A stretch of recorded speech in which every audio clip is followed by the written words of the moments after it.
안녕하세요. 오늘도 사연살롱을 찾아주셔서 감사합니다. 저는 30대 후반 평범한 딸 둘 엄마입니다. 저도 평소에 사연을 아주 즐겨 듣고 있어요. 매번 듣기만 했는데 제 이야기를 한번 해보려고 합니다. 평생 남들 앞에 떵떵거려 본 적 없던 저였는데 바보 같은 전 남편 덕분에 의도치 않게 통쾌한 복수를 하게 되었거든요. 많이 여유롭지 않은 집안에서 태어난 저는 대학보다는 어떻게든 빨리 일을 해서 집안의 보탬이 되고 싶었어요. 그래서 저는 실업계 고등학교를 졸업하고 바로 격리일을 시작하게 되었어요. 격리일이라고 계산기만 두드리면 될 줄 알았더니 저는 회사에 온갖 잡일을 도맡아 하게 되었죠. 아침 일찍 다른 직원들 출근하기 전부터 청소에 걸레빨래, 사장님 비서 노릇까지 했죠. 그때는 그래도 돈 받는 일이라고 힘든 줄도 모르고 열심히 했습니다. 첫 월급 타서 부모님께 모두 가져다 드리고 처음으로 통장도 만들어 봤네요. 엄마, 아버지, 이거 제가 처음으로 일해서 번 돈이에요. 아니, 월급을 탔으면 너 옷이나 맛있는 거나 사 먹지. 뭐하러 이걸 우리한테 줘. 원래 첫 월급은 부모님 드리는 거라잖아요. 그리고 이제 저도 돈 버니까 엄마 아빠 좀 편하게 지내시라고요. 아휴, 그 어린 게 언제 이렇게 커서 부모한테 생활비를 주게 되었을꼬. 너한테 참 미안하다. 해준 것도 없는데. 해준 게 왜 없어요. 이렇게 잘 키워주셨는데. 월급을 타면 부모님 용돈, 생활비를 제외하곤 다 적금을 부었어요. 이렇게 꼬박꼬박 돈 모아서 시집갈 때 결혼자금으로 써야겠다 생각했어요. 그때 저는 제 힘으로 결혼하는 게 저의 꿈이자 목표였네요. 정말 가끔씩 또래의 여학생들을 보면 뭐가 저렇게 재미있을까 궁금하기도 하고 살짝 부럽기도 했지만 저는 제 꿈을 위해 저만의 길을 묵묵히 걸어갔습니다. 회사를 다니며 돈을 모을 그쯤 지금의 남편을 만나 연애를 시작했어요. 연애를 하니까 어쩔 수 없이 이전보다 돈을 쓰게 되었지만 그래도 다행히 둘 다 아끼는 편이라 저희는 적은 돈으로도 데이트를 참 잘했어요. 같이 헌혈해서 공짜 영화도 보고 상품권으로 외식도 하고 남들이 보기에 궁상 맞을지 몰라도 저희는 매일 이만큼이나 돈을 아꼈다며 재밌어 했죠. 그때는 참 뭐든 행복했던 시절이었어요. 버스비 아낀다고 한 2시간 거리를 걸어 다녀도 둘이 손붙잡고 다니면 참 행복했어요. 캔커피 하나도 나누어 마시며 아기자기한 사랑을 키워갔죠. 저희는 그렇게 2년을 연애하고 제 나이 28에 결혼을 하게 되었습니다. 저도 집안이 넉넉한 형편이 아니었지만 제 남편도 홀어머니 밑에서 어렵게 자란 사람이라 남편 쪽도 상황이 그리 여의치는 않았습니다. 남편이 어릴 적 아버지가 돌아가시고 어머니와 둘이 살면서 고생도 참 많이 했더라고요. 그래서 남편도 그동안 집에 생활비 가져다 드리느라 모은 돈이 별로 없었고 결혼 자금이라고 해봤자 둘이 합쳐서 방 한 칸 전세를 겨우 할 만큼의 돈이 전부였어요. 그마저도 탈탈 털어서 집을 구하는 데 쓰고 나니 혼수를 구할 돈은 빠듯할 지경이었습니다. 그런 형편의 저희는 신혼여행도 나중으로 미루고 얇은 금반지 하나 맞추고 결혼식도 겨우 했어요. 예물이나 예당 같은 것도 못했죠. 그나마 저희 집에서 결혼 준비하라고 돈을 좀 보태주셨고 혼수로 냉장고와 세탁기를 사줘서 그것들로 신혼집을 채울 수 있었네요. 그때는 어려운 걸 당연하게 여기고 힘든 줄도 몰랐는데 이제와 생각해보니 저도 참 어렵게 결혼 생활을 시작했어요. 그렇게 저희는 서울 외곽에 있는 방 한 칸짜리 전셋집에서 자리를 잡아 신혼살림을 꾸려갔어요. 저희 부부는 둘 다 참 열심히 살았어요. 옛날 데이트할 때처럼 콩 한 쪽도 나눠 먹고 얼른 돈 모아서 자리 잡을 생각만 했죠. 그러는 사이 저는 바라던 임신을 하게 되었고 2년 터울로 예쁜 딸아이 둘을 가지게 되었어요. 임신과 출산은 축복과 행복이었지만 사실 현실을 생각하면 어려움도 많았어요. 아이가 둘이다 보니 제가 다니던 직장을 그만둘 수밖에 없었거든요. 친정 부모님은 그때까지도 장사를 하셨어요. 하시던 일이 조금씩 잘 풀려가는 중이라 바쁘셨죠. 시어머니도 계속 일을 다니셔서 저는 마땅히 아이 맡길 곳이 없었어요. 그렇다고 우리 형편에 사람을 쓸 수도 없었고 그때는 아이 맡길 곳이 그리 많지 않았거든요. 결국 저는 일을 그만두고 집에서 아이들을 키우게 되었습니다. 그래도 아이들이 어느 정도 자라면 다시 나가서 일을 시작할 생각이었죠. 애 둘을 키우면서 이전보다 생활비가 배로 많이 들어갔고 둘이 벌다가 남편 혼자 벌게 되니 허리띠를 더 조여 살아야겠다 싶더라고요. 저도 집에서 혼자 아이 보느라 고생이었지만 밖에서 고생하는 남편에게 미안하기도 했어요. 그래도 남편은 불평 없이 열심히 일을 다녀주었고 저도 그만큼 알뜰살뜰히 살림을 꾸려서 부지런히 살았습니다. 남편이 버는 돈의 반 이상을 저축하면서 정말 아끼고 아껴서 살았어요. 저희 부부는 내 집 마련에 목표가 있었거든요. 매번 남의 집 전전하며 이사 다니는 게 지겨워 하루빨리 내 집을 사고 싶었어요. 애들이 많이 어릴 때는 꼼짝할 수 없어서 아무것도 못했는데 그래도 조금 지나면서 애들 재워놓고 틈틈이 부업도 했어요. 푼돈이지만 티끌 모아 태산이라고 부업으로 버는 돈은 모두 차곡차곡 적금에 넣었습니다. 저축도 많이 했지만 아끼기도 참 많이 아꼈어요. 저나 남편은 변변한 새 옷 한 벌이 없이 몇 년을 살았어요. 여윳돈이 생기면 애들한테나 쓰지 저희한텐 돈 한 푼 쓰는 거 없이 참 인색하게 살았네요. 그래도 남편은 밖에서 친구들이랑 가끔 술 한잔씩 하고 커피값이니 밥값이니 용돈이라도 썼지만 저는 생활비 외에는 정말 저한테 돈 써본 일이 언제인지 기억도 가물가물했죠. 옷이야 주변에서 얻어입기도 하고 오랫동안 아껴 입는 습관 덕분에 쇼핑할 일이 별로 없었어요. 저는 미용실 갈 돈도 아낀다고 아이 낳은 후로는 매번 생머리에 가끔 저 혼자 집에서 가위로 다듬는 게 전부였습니다. 남들은 이런 저더러 너무 궁상이다. 유행이 다 지난 옷 입고 창피하지 않냐? 젊을 때 쓸 줄도 알아야지. 티끌 모아봤자 티끌이다. 별별 말들을 다 했지만 제 귀에는 들리지 않더라고요. 남들이 무슨 말을 해봐야 유행 같은 건 제게 사치였고 차곡차곡 쌓이는 통장 잔고를 보면 절로 기분이 좋았어요. 악착같이 아껴서 정승같이 쓸 날만 기다리고 있었죠. 그렇게 언젠가부터 동네에서 짠순이로 유명해진 저는 가격 흥정도 엄청 잘했어요.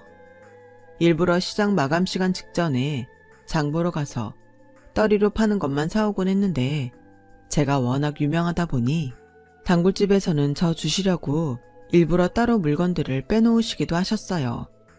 가영엄마 이거 가져가. 이거 딱 하나 남았는데 1,000원만 받을게. 가영엄마 오늘 올 것 같아서 내가 따로 빼놨어. 어머 사장님 너무 감사해요. 이거 조림하고 튀기고 나머지는 국 끓이면 되겠다. 매번 정말 감사해요 사장님. 나도 어렵게 살았지만 애기 엄마가 항상 이렇게 알뜰하게 사는 거 보면 참 대단해. 하긴 애 둘이나 키우려면 돈 한 푼이 아쉽지. 근데 그렇게 열심히 모아서 어디다 쓸 거야? 저희 집 사야죠. 애들 방 하나씩 딸린 집 사는 게 제 꿈이에요. 저는 중학교 가기 전까지 제대로 된 방 한 칸 없이 부모님 방에서 지냈기 때문에 제 아이들에게는 꼭 방 하나씩을 만들어주고 싶었어요. 아마 그래서 내 집 마련이 더 절실했는지도 모르겠네요. 그런 목표가 있었던 저는 그것 하나만 보고 정말 열심히 살았어요. 이제 와서 하는 말이지만 저라고 돈 쓸 줄 몰라서 안 썼겠나요? 저도 맛있는 거 좋아하고 신선한 과일 잘 먹습니다. 제가 바보라서 다 무른 떨이 과일만 사고 유행 몰라서 새 옷도 안 사는 게 아니죠. 그저 우리 형편에 저축 말고는 답이 없으니 그렇게 악착같이 아끼면서 살았던 거였어요.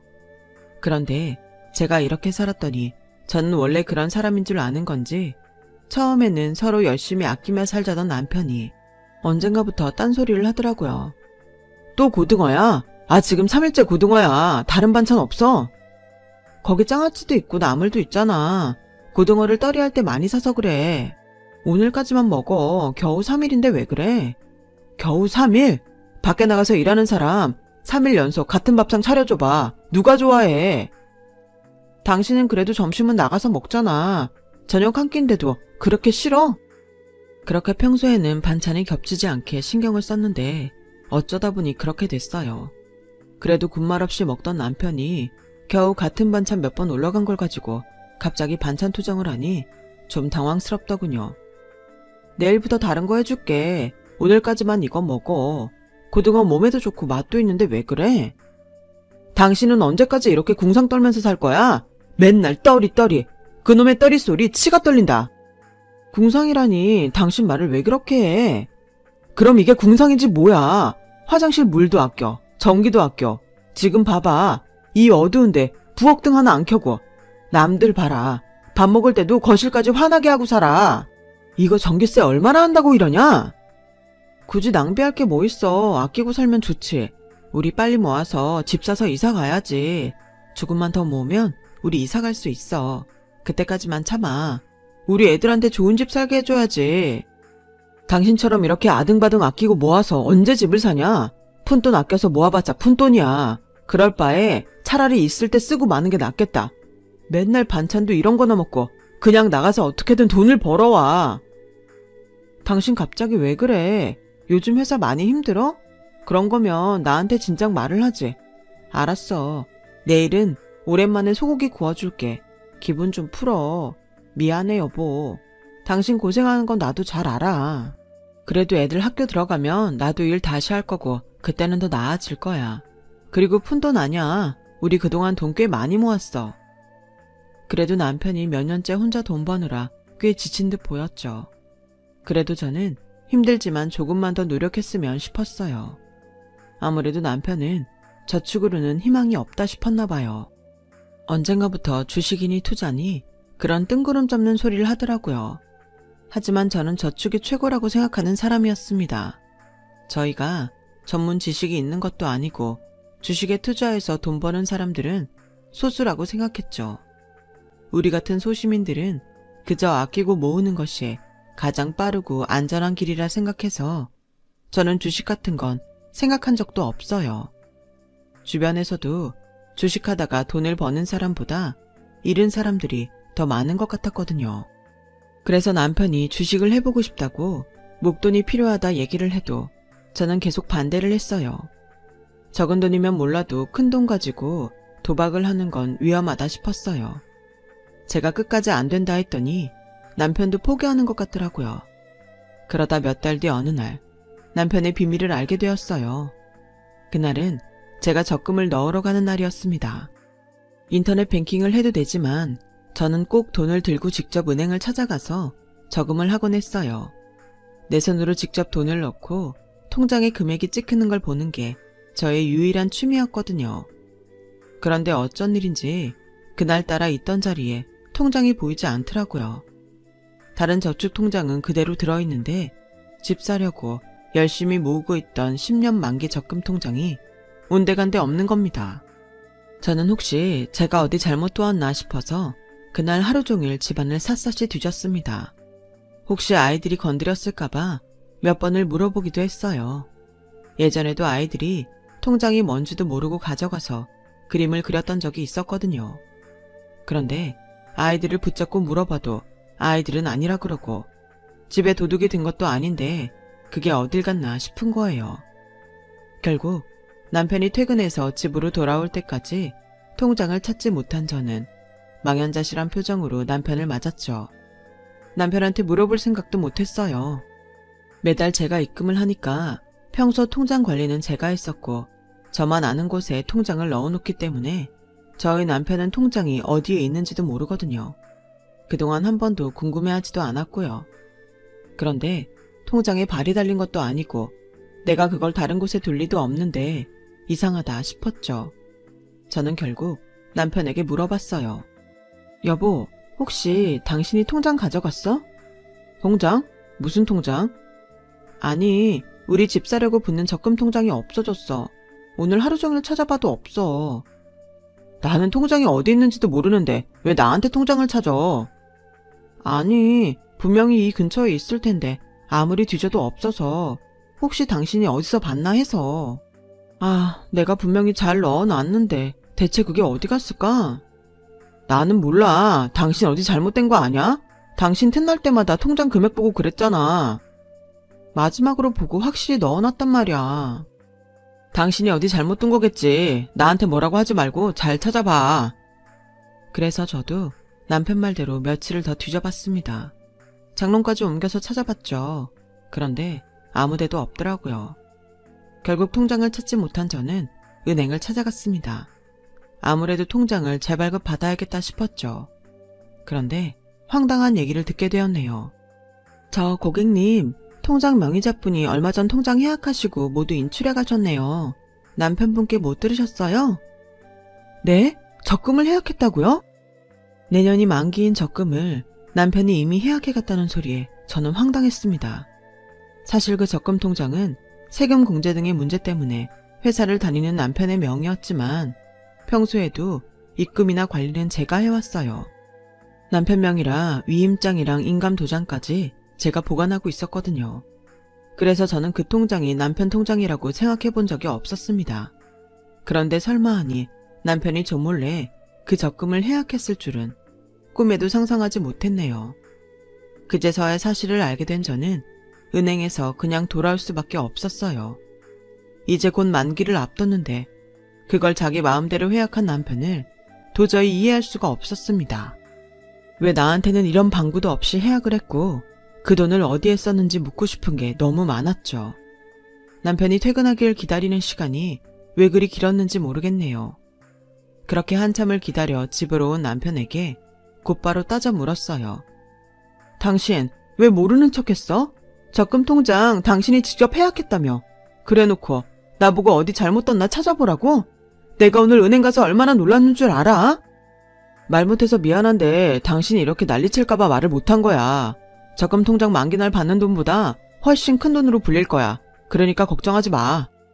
그게 무슨 말이야? 돈을 불리다니. 당신 무슨 이상한 거 하는 거야? 이상한 거라니. 아니 그런 거 아니야. 진짜 확실한 거야. 당신은 아무 걱정하지 말라니까. 알고 보니 남편은 그 적금을 빼서 몽땅 다 주식에 넣었답니다. 저는 눈앞이 캄캄해졌어요. 평생 투자니 주식이니 모르고 살던 사람이 무슨 재주로 주식을 하나 싶었죠. 그런데 남편은 정말 확실한 정보를 들었다며 몇 개월 뒤면 우리는 부자가 되어 있을 거라고 그러더군요. 여보, 당신은 어디서 무슨 말을 듣고 이러는 거야? 그러다가 그 돈 다 잃으면 그때는 어떻게 하려고? 아, 걱정하지 않아도 된다니까. 이거 정말 아는 사람만 아는 확실한 정보래. 나도 겨우 사정사정해서 얻은 거야. 솔직히 있는 돈 없는 돈 다 털어서 넣어도 아쉬운데 당신 너무 걱정할까봐 내가 그렇게까지는 안 했어. 나도 첫 술에 배부를 수는 없고 그래도 그 정도면 우리 집 사고 차도 살 수 있을 거야. 자신만만한 남편의 태도에도 저는 의심과 두려움이 더 앞섰지만 남편은 대체 어디서 무슨 얘기를 들은 건지 아주 확신에 가득 차 있었어요. 절대 돈 잃을 걱정이 없다고 하더라고요. 저는 지금이라도 돈을 빼라고 남편을 열심히 설득했지만 남편은 화만 낼 뿐 제 얘기를 귀담아 듣지 않았죠. 제발 나 한 번만 믿어봐. 아무한테는 오는 기회가 아니라고. 당신은 기회를 보고도 놓칠 거야. 당신, 내가 나 하나 좋자고 이러는 것 같아? 이게 다 우리 가족 위해서 이러는 거 아냐. 그러니까 그 일을 왜 당신 혼자 결정하냐고. 나한테 한마디 묻지도 않고. 당신은 언제까지 그렇게 아끼기만 하면서 살 건데 지겹지 않아? 나는 너무 지겨워. 맨날 한 푼 두 푼 연연하면서 계산하면서 사는 것도 지겹고 남들 다 쓸 때 우리만 아등바등 사는 것도 지겨워. 그렇게 해서 뭐가 나아지긴 했어? 우리가 그 고생을 해서 몇 년을 모아서 겨우 그 정도밖에 못 모았어. 집값은 매년 오르는데 우리는 몇 년을 더 모아야 집을 사겠어. 이거면 정말 큰 돈 벌 수 있다니까? 결국 남편은 저보다 그 주식을 더 믿었습니다.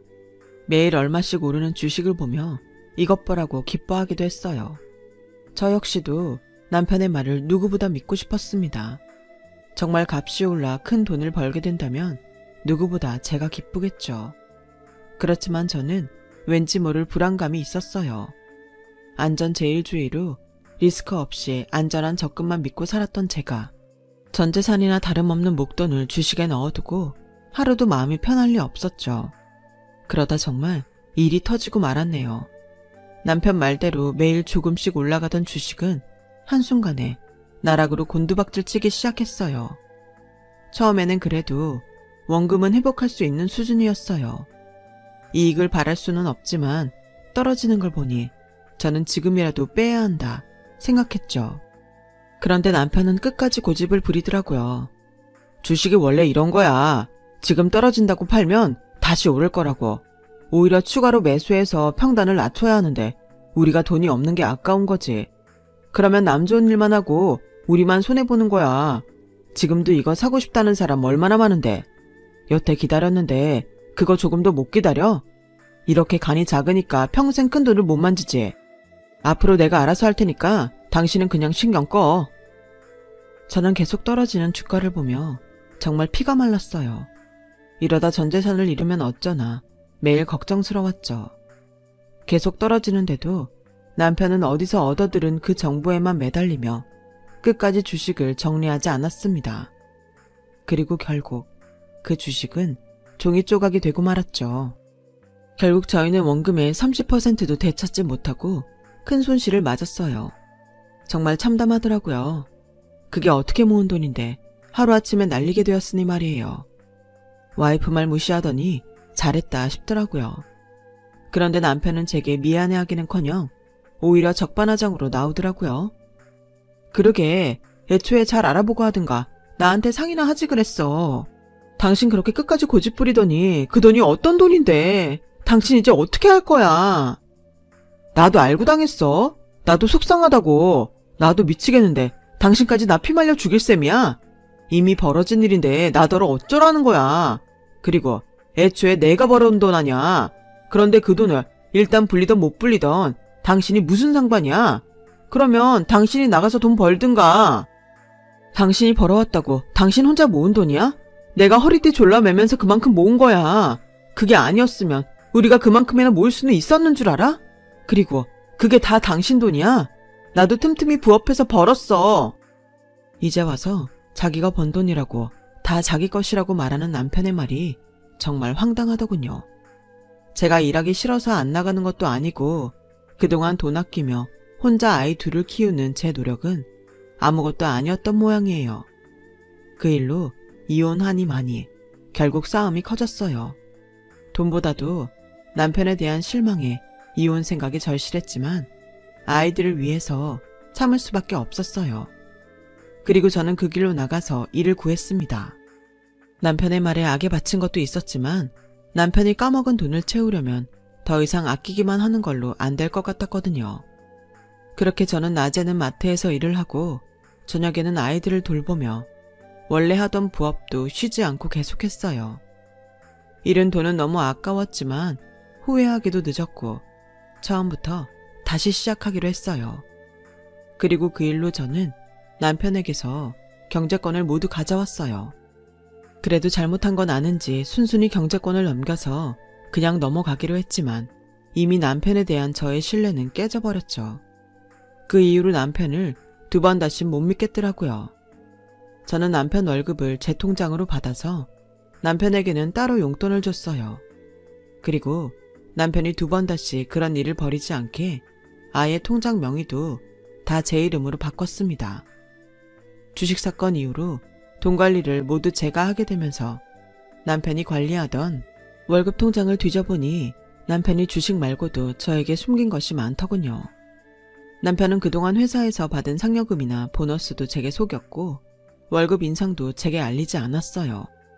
그것도 모르고 저는 매년 연봉 협상에 실패했다는 남편 말만 믿고 오르는 물가에도 더 바짝 조이며 악착같이 살았었는데, 그리고 남편이 저 몰래 시댁에 돈을 가져다 준 것도 새롭게 알게 되었죠. 저는 그제서야 시어머니가 무슨 돈으로 김치냉장고를 사셨고 어떻게 냉장고와 소파를 바꾸셨는지 알게 되었습니다.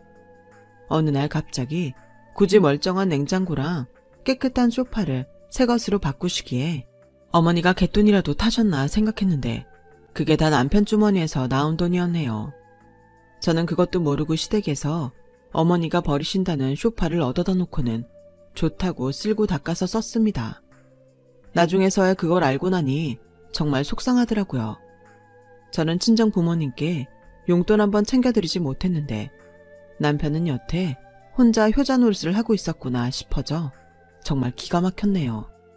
사실 시어머니에게 돈을 해드린 게 문제가 아니라 남편이 여태 나한테 그런 문제를 모두 숨기고 자기 멋대로 했던 게 화가 났어요. 차라리 말이라도 하고 상의 한번 했으면 이렇게 배신감을 느끼지 않았겠죠. 게다가 자기가 번 돈이라고 자기 부모에게만 쓴 것도 어이가 없었고요. 남편은 집 모을 때까지 아껴야 하니 이해해달라며 친정 식구들과 식사하는 자리에서 계산 한번 한 적이 없었거든요. 그러면서 자기 엄마한테는 아주 효자였어요. 그것만 해도 화가 나는데 이제는 또 시어머니가 시비를 거는 거예요. 이제 와서 갑자기 네가 무슨 일을 한다고 이 법석이야. 네가 그렇게 나가서 벌어서 집에 보탬이 되니? 일 다닌다고 네 남편 밥도 제대로 안 챙기는 거 아니냐? 애들도 아직 어린데 방치하고 말이야. 예전부터 늘 제게 고운 말 한 번 한 적 없으시던 시어머니는 제가 일을 나가는 걸 몹시도 마음에 들어하지 않으셨어요. 결혼할 때도 한 번 보태준 거 없으시면서 그동안 남편 통해서 받을 거 다 받으시고는 이제는 한 푼이라도 벌겠다고 나가서 일하는 저더러 일까지 그만두라 그러시네요. 어머니, 그러면 저희는 언제 돈 모아서 집을 사요? 이번에 애들 아빠가 주식으로 큰돈 날린 거 메꾸려면 저라도 나가서 일해야죠. 어차피 애들은 제가 잘 케어할 거고요. 어머니한테 애들 안 맡길 거니까 혹시나 걱정하지 마세요. 너는 하나 있는 며느리가 시애미한테 말하는 싸가지 봐라. 내가 이래서 널 이뻐라 못하는 거야. 네가 나한테 잘했어 봐라. 내가 지금 너를 업고 다니지. 제가 처음부터 잘하려고 안 했겠나요? 매번 아들만 귀하게 대하시니 저도 어머니한테 바라는 건 없고 고마운 것 없이 살았죠. 시어머니는 그동안 제가 급한 일 생겨도 당신 모임 가셔야 한다며 손녀들 한번 돌봐주신 적이 없었던 분이에요. 오죽하면 급할 때마다 장사하시는 저희 친정에 맡겨놓거나 했지 시어머니한테는 무슨 일이 있어도 빚지는 일을 안 했어요. 뭐라도 부탁드리면 그걸로 저를 볼 때마다 들들 볶으시는 분이었으니까요. 그래도 살아보겠다고 발버둥 치는 며느리 이해 좀 해주시지. 그 와중에도 아들 밥 못 챙길 것만 걱정하신 분이셨죠. 평소에도 제가 옷 사입을 돈 없어서 추리하게 다닌다고 당신 아들 면 떨어뜨린다며 구박하시던 분이라 놀라울 것도 없네요. 시어머니는 매일 전화로 일 관둬라, 경제권 남편한테 넘겨라 난리를 쳤지만 저는 꿋꿋이 일을 해나갔어요. 제가 나가서 돈 벌고 직접 돈 관리를 했더니 전보다는 금세 돈이 모이더라고요. 그동안 시댁으로 남편이 벌어온 돈이 얼마나 흘러갔을지 나 혼자 바보짓 했구나 싶기도 하고 참 많은 생각이 들더라고요. 그래도 애들 중학교 가기 전에는 집을 사보자고 더 열심히 버텼습니다. 사실 저도 다시 그 짓을 하려니 막막했지만 다른 도리가 없었어요. 저희 같은 소시민들은 평생 벌어서 집 한 채 얻기도 힘든 시절이니 말입니다. 처음에는 자기 잘못 알아서 조용히 있던 남편은 용돈 받는 삶이 힘들다며 점점 불평이 심해졌어요. 자기가 이러려고 돈 버는 거냐며 맨날 싸움을 걸더라고요. 나라고 누구 때문에 이 고생을 다시 하는 건지 갑갑한데 자기만 힘들다고 저리 투덜대니 무슨 말을 해줘야 할지 모르겠더라고요.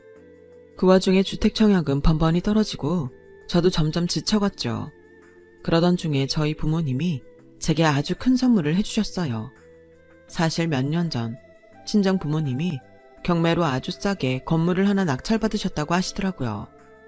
20평 정도 되는 5층짜리 건물이었는데 그때는 그 동네 시세가 저렴하기도 했고 그 건물이 경매 물건이라 부모님의 장사가 날로 잘 되어갈 그 무렵 정말 운 좋고 때에 맞게 저렴한 가격에 구매를 하실 수 있으셨어요. 평생 장사하시는 두 분이 가게 일이 점점 힘에 부치셔서 월세 받으면서 노후 보내시려고 건물을 구매하신 거였죠. 저는 남편한테 그 사실을 얘기하지 않았어요. 주식으로 큰돈 잃은 남편에게 그런 말해서 좋을 게 없겠다 싶었거든요. 혹시나 자기가 그 건물 관리하고 월세 대신 받겠다. 아니면 건물 담보로 대출 받겠다.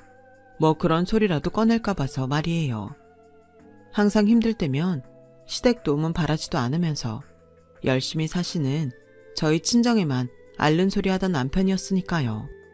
그래서 남편에게는 숨기고 저 혼자 가끔 부모님 장사와 건물 관리 도와드리고 그랬어요. 그런데 부모님이 그걸 제게 증여해 주시겠다고 한 겁니다. 그 얘기를 듣고 너무 놀랐어요. 건물 하나 있으면 새나 받아먹고 편할 줄 알았더니 이것도 보통 일이 아니다. 나이 들면 지금보단 좀 편하게 살려고 그랬는데 이것도 우리한테는 힘에 부치네. 아직 우리는 장사도 할 수 있고 말야. 건물 너한테 주면 네가 관리하고 우리가 더 늙어서 장사 그만두면 용돈이나 주렴. 그 건물을 나 준다니? 그게 무슨 말이야?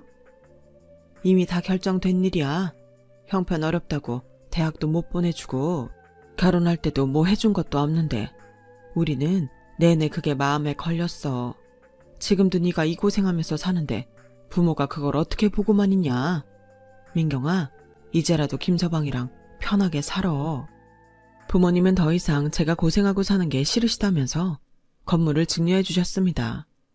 저는 제 돈으로 증여세를 냈고 너무 감사하게도 가족들 덕분에 건물주가 되었네요. 이제 건물도 있고 건물 담보로 대출받아서 집도 살 수 있겠다 싶어서 저는 남편과 행복한 미래를 꿈꿨습니다. 그런데 건물 얘기를 알게 된 남편이 갑자기 이혼 얘기를 꺼내더군요. 우리 이참에 이혼하자. 그 동네 시세 올라서 건물값도 잘 받겠던데 그거 팔아서 재산 분할하고 우리 갈라서자. 나 그동안 당신이랑 사는 거 지긋지긋했고 그 돈으로 새 인생 살고 싶어. 어떻게 그 건물 얘기를 알았나 봅니다. 그래도 남편이라고 같이 잘 살 생각을 했었는데 갑자기 이혼 얘기를 꺼내는 남편이 어이가 없었죠. 그동안 자기가 뭘 그렇게 참았고 지긋지긋했는지 그리고 자기가 뭐라고 내 건물을 나눠 갖겠다는 건지 황당할 따름이었는데요. 남편은 정말 이혼할 생각인지 이혼 서류에 도장까지 찍어서 내밀더라고요. 한참을 고민하던 저도 결국 남편 뜻대로 이혼을 결심했죠. 어차피 여태 애들도 나 혼자 키웠고 저런 놈이랑 더 살아서 뭐 좋을 게 있나 싶더라고요. 남편은 그 길로 짐을 싸서 시댁으로 들어가더니 법정에서 보자고 하더군요. 재산 분할이랑 아이들의 양육권을 달라고 하니 말이 안 통해서 결국 소송으로 갔습니다. 저는 돈 들여서 변호사를 동행해서 갔는데 남편은 변호사도 없이 판사 앞에서 아주 당당하게 재산 분할을 얘기하더라고요. 증여재산은 재산 분할 대상이 아닙니다. 그러니 부부 공동재산에서만 분할이 가능합니다. 판사님의 말에 그제서야 한 대 맞은 것 같은 표정을 하던 남편은 그 앞에서 아주 발악을 했습니다. 아니, 부부 재산인데 왜 분할이 안 됩니까? 그럼 여태 내가 월급 가져다 준 거 같이 쓴 거는요. 세금도 내 돈으로 낸 건데 그건 어떻게 합니까? 애초에 저 여자가 다 가져가서 관리했다고요. 남편은 제 건물도 자기랑 나누게 될 줄 알고 이혼하려 했는데 바보같이 증여재산이 뭔지도 몰랐던 모양이에요. 남편이 항소를 하고 변호사를 구해서 재판이 길어졌는데 그 사이 시어머니가 제게 전화해서 그동안 아들 덕에 먹고 살았으니 제 건물 뱉어내고 아이들 보내라며 쌍욕을 했고 저는 그걸 전부 녹음했죠. 그리고 평소에 시어머니가 제게 문자로 난리쳤던 것까지 다 복구해서 증거로 제출했어요. 그 결과 저희는 결국 남편과 실로 이혼을 하게 되었어요. 남편이 제 유책이라고 말하던 경제권 문제나 용돈 문제는 그간의 통장 내역과 주식 실패 문제로 해결되었고요. 부부 재산이라고 해봤자 전세금이랑 그동안 저축이 전부였지만 그건 당연히 반으로 나누게 되었고 오히려 저는 남편에게서 위자료까지 받게 되었습니다. 양육권도 물론 제가 가져왔고 말이에요. 결국 제가 소송에서 이기자 남편은 이제 와서 아쉬운지 다시 합치자며 설득을 하더라고요. 애들 봐서라도 부부가 같이 살아야 한다던데 애초에 이혼하자고 한 게 누구였는지 헷갈릴 정도더라고요. 그렇지만 저는 흔들리지 않고 못난 남편과 끝을 내고 말았어요. 그리고 이혼과 함께 저는 새 집으로 이사를 갔어요. 원하던 대로 아이들에게 방도 만들어 주었고요. 이혼을 하고 저는 마음가짐이 조금 달라졌습니다. 부모님 덕에 여유가 생긴 것도 있었지만 이혼하고 과거를 돌아보게 되더라고요. 혼자 아등바등 살았던 결과가 결국 이혼이라니 후회도 되고 허탈하기도 했죠. 그래서 이제는 저도 저를 아끼면서 살겠다고 결심했습니다. 언제 어떻게 될지 모르는 인생인데 저도 이제는 쓸 때는 쓰자 싶었어요. 이제는 비싸고 좋은 것도 먹고 예쁜 옷도 사 입고 부모님과 아이들과 조금씩 인생을 즐기면서 살아야겠다 싶네요. 긴 제 사연 들어주셔서 고맙습니다. 마음 한켠이 답답했는데 좀 후련하네요. 들어주신 분들 항상 행복하시고 꽃길만 걸으세요. 여러분, 사연 댓글에 응원과 현명한 조언 부탁드려요. 좋아요와 구독은 저에게 큰 힘이 됩니다. 오늘도 좋은 일 가득하세요.